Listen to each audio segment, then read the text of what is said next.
എല്ലാവർക്കും നമസ്കാരം. ചോദ്യനാളിൽ ജനിച്ചവരുടെ കർമ്മഫലങ്ങളെക്കുറിച്ചും അവർക്ക് നന്മതിന്മകൾ ചെയ്യുന്ന നാളുകൾ ഏതൊക്കെയാണ് എന്നും ദോഷഫലങ്ങൾ അനുഭവിക്കുന്നവർ ചെയ്യേണ്ട പരിഹാരങ്ങളെക്കുറിച്ചും നോക്കാം. ശനിയുടെ കാരകരീതിയിൽ കഴിഞ്ഞ ജന്മത്തിൽ നന്മതിന്മകൾ ചെയ്തവർ ജനിക്കുന്ന നാളുകളിൽ ഒന്നാണ് ചോതി.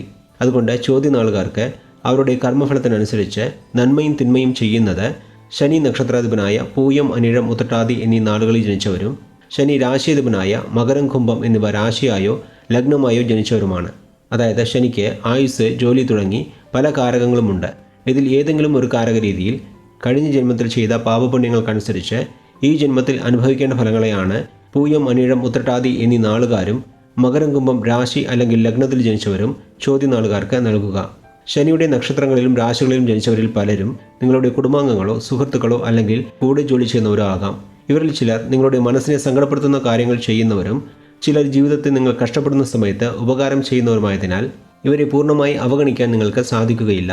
അതുകൊണ്ട് ഇവരിൽ ആരൊക്കെയാണ് നിങ്ങൾക്ക് അനുകൂലവും പ്രതികൂലവുമായി പ്രവർത്തിക്കുന്നത് എന്ന് അവരുടെ പ്രവൃത്തികളെ നിരീക്ഷിച്ച് മനസ്സിലാക്കി മുന്നോട്ട് പോയാൽ പല പ്രശ്നങ്ങളെയും ഒഴിവാക്കാൻ സാധിക്കുന്നതാണ്.